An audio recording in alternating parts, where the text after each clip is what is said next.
Divorci sipas jush një dështim familjar. Dhe parantezë po ju them që vetëm në 2024 kemi pas diku ke 4500 divorce, që mesatarisht i bin dhe 1 në 3 çifte, dhe në 2025 kjo shifër ka shkuar në 6600. E konsideroni ju dështim familjar këtë? Divorci në përgjithësi, po edhe gjithë të raste që ju përmendëm.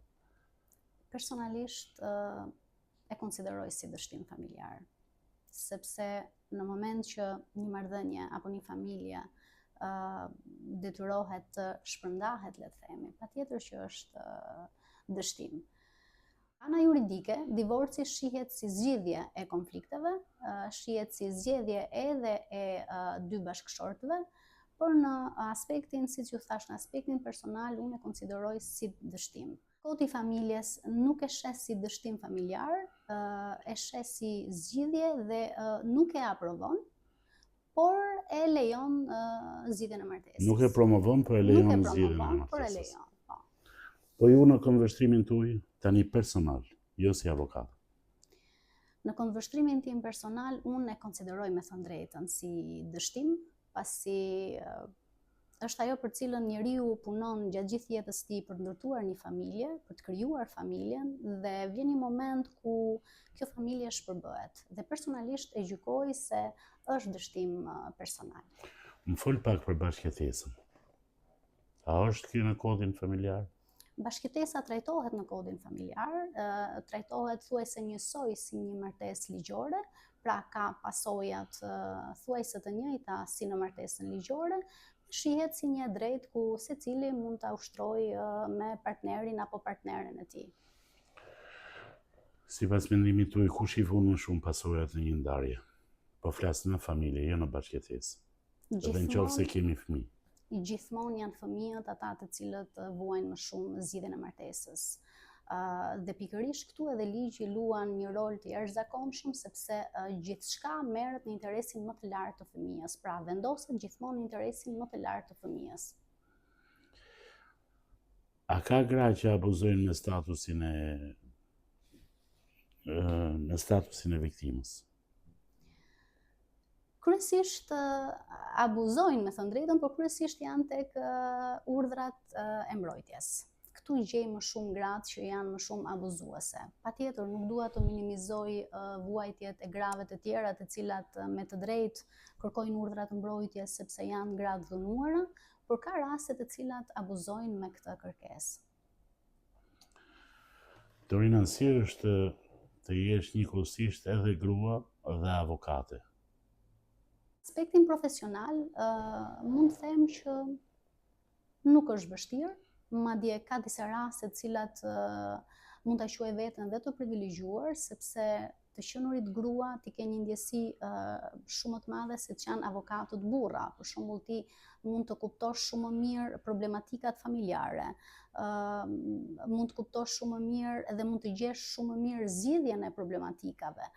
Për shembull, ka raste të cilat që i këshilloj që të mos përfundojnë dyerve të gjykatës. Nëse vërtet ajo familje mund të ketë shanse për të rikuperuar marrëdhënia bashkëshortore, unë gjithmonë në çdo rast të sugjeroj për të filluar dhe një herë nga e para, le të themi. Në aspektin profesional, me thënë drejtën, ka të mirat, po ka edhe ato vështirësitë e veta. Qenit grua në këtë profesion, kujtoj fillimet e mia, e kam pasur shumë vështirë vijimin në këtë profesion. Vetëm ka paragjykimet si fillim të individëve të cilët akoma ndoshta dhe sot kërkojnë që një avokat i Zotit duhet jetë me patjetër burr.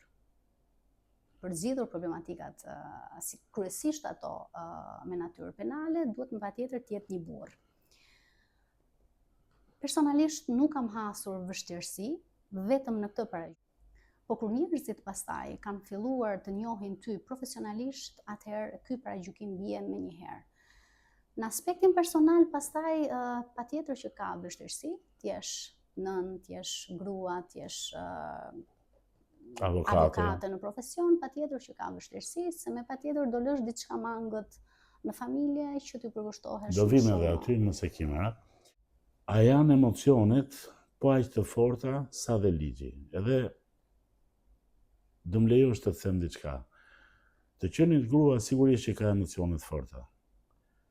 Mendon si nën, mendon si bashorte, kur ke përpara një çështje, kush prevalon në këtë rast? Drejtësia, emocioni, juve si grua më fjalë kush? Mund të mash pikosh pak lutem. Po nisem tek e fundit, përtej ndjesisë, përtej ndjesive, patjetër që dominon e drejta. Dominon, nuk dua të them ligji, patjetër ligji, por dominon e drejta. Nuk shoh përtej që jam shumë pro grave, jam shumë pro llojit tim. Nuk jam mësuar dhe edukuar që ta luftoj llojin tim, jam mësuar gjithmonë që ta ndihmoj shoqen, t'i jap një dorë, por kjo nuk do me thënë që kur shoqja është në gabim apo zonjat që vinë për t'i përfaqësuar janë në gabim dhe unë duhet në patjetër fajin le të themi t'ju vë bashkëshortëve. Jam gjithmonë me të drejtën. Kush e posedon atë, jam me të drejtën. I mbani mend fillimet e juaja në sallën e gjyqit? Kanë qenë ato fillime kanë qenë fakt fillime shumë të vështira. Kanë qenë, madje dua të kujtoj, t'ju sjell vëmendje që kam pasur kundërshtarin numër 1 vllain tim, vllain e madh, kur unë fillova avokaturën, edhe më tha motra, tha mos ta më avokaturën. Nuk je ti tha për ta bërë këtë punë. Unë thashë, ç'ne, pse? Çfarë më mungon? Unë e kam dëshirën, e kam vullnetin, për ta aftësinë, i kam gjitha, çfarë më mungon dhe pse shikon ti që unë nuk e bëj dot këtë punë. Motra tha, ti je shumë e ndjeshme, nuk do e bësh dot. Dhe ishte krijuar ai perceptim nga publiku që avokatët janë mashtruesa. Avokatët vetëm gënjejnë, avokatët vetëm të mashtrojnë dhe nuk të zgjidhin, shumicën e rasteve nuk të zgjidhin punë, kështu që motra që ti jesh avokate duhet jesh mashtruese. Fal, kjo nuk është vetëm perceptim, lutem. Kjo është ndoshta edhe një farë realiteti. Se Është do të thonë se gjona haptas. Patjetër. Se jemi në haptas. Patjetër. Nuk e harron të apo jo. Patjetër dhe jo pa qëllim ju hapa këtë temë, patjetër që po ka në mesin tonë, të cilët nuk e kryejnë me profesionalizëm dhe me përgjegjshmëri këtë punë. Patjetër që ka, por nuk duhet hedhur baltë mbi ata avokatë të cilët punojnë me përkushtim, të cilët janë të drejtë dhe të cilët e duan drejtësinë. A e keni ngritur ndonjëherë zërin në sallën e gjyqit? Nuk bëj pjesë tek ato avokate të cilat bërtas dhe ulëras, sepse i jap më shumë peshë dhe vlerë atyre çfarë them se sa ngritje zërit, po ka pas momente të cilat, me thënë drejtën, jo kundrejt gjyqtarëve, por kundrejt kolegëve. Sepse ndodh rëndom që për të dalë nga situata vijon ai intimidimin në proces gjyqësor, nuk merren me argumentin pra, po merren me argumentuesin. Dhe në këtë kontekst, po patjetër kam ngritur zërin. A mund ta ngresh edhe sot lutem zërin në një fjalë që edhe miqtan që na ndjekin nga podcasti të dëgjojnë më mirë? Okej. Besoj që do ta ngresh. Të jem një çik më e butë, po patjetër. Dil pak nga kostumi i avokatës. Patjetër. A ka pas raste që keni këshilluar pajtim në vend për t'i drejtuar çiftet në sallën e gjyqit? Edhe pse kjo mund të ketë pas kosto financiare për ju. Unë do ju tregoj gjithçka çfarë kam bërë në punën time të përditshme për këto vite me radhë. Nuk ka asnjë proces gjyqësor të filluar nga unë si avokate, si përfaqësuese e palës që do përfaqësoja, pa e këshilluar fillimisht për mosquarjen e zgjidhjes martesës në gjykatë. Është primarja dhe është kryesorja që unë bëj gjithmonë në këto rastesh. Unë jam vetë familjare, e vlerësoj shumë familjen, e vlerësoj shumë marrëdhënien bashkëshortore dhe si e tillë nuk jam. Shikoni, dua t'ju them dhe një të vërtetë. Kur kam biseduar, flasim shumë më parë me mikeshat e mia, avokate, kolege, jam quajtur edhe po ç'o duhet tymi?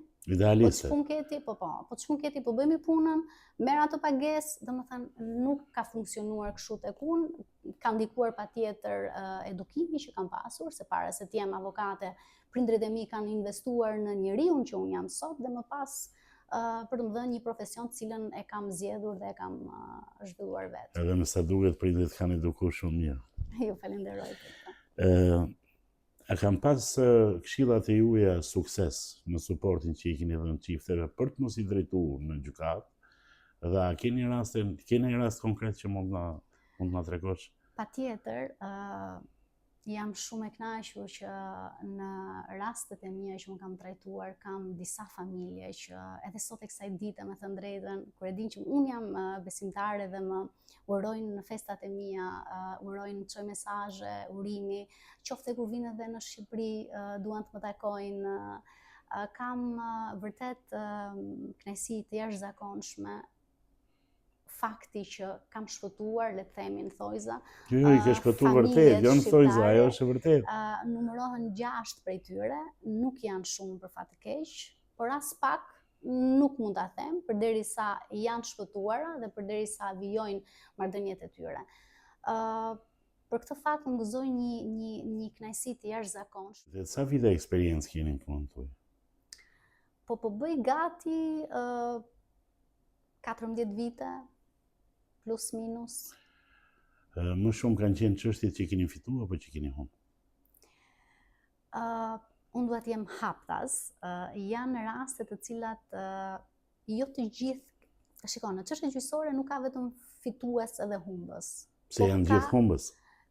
Jo, ka çështje të cilat me marrëveshje mund të dalin të dy fituar. Në çdo rast që ka ardhur në zyrën time, qoftë në fillimet e mia si avokate, qoftë edhe tani që flasim, jam munduar gjithmonë që të jem si fillim këshilluese dhe më pas për ta trajtuar dhe për ta ndjekur si çështje.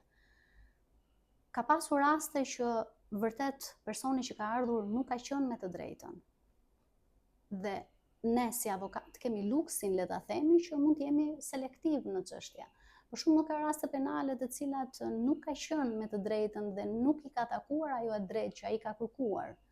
Ja kam sqaruar dhe ja kam shpjeguar gjën që deri këtu mund të jemi bashk. Ajo çfarë ti pretendon nuk është e drejtë dhe nuk mund ta marrësh. Në rastet e tjera, për shumë në rastet çështjet civile apo administrative, edhe këtu po prap mundohem të jem këshilluese dhe për ta orientuar mirë qytetarin që deri sa i shkojnë të drejtat e tij.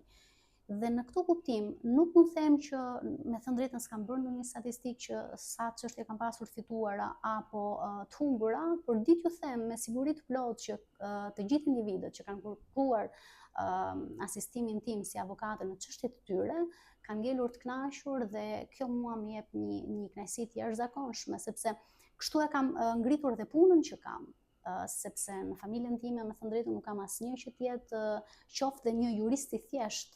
Pra çdo gjë që kam arritur deri këtu është patjetër fal Zotit në atë parë, fal familjes dhe për kushtimin tim si avokate në këtë fushë.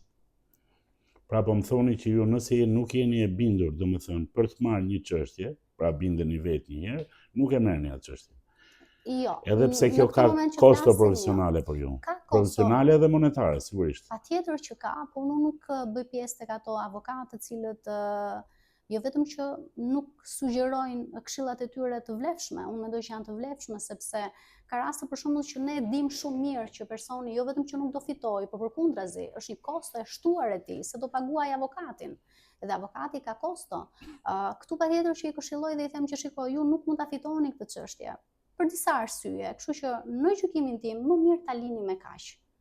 Kështu që përtej atyre fitimeve që mund të sjell kjo punë, unë mendoj që fitimi moral dhe fitimi shpirtëror për mua vlen dhe ka një rëndësi të jashtëzakonshme.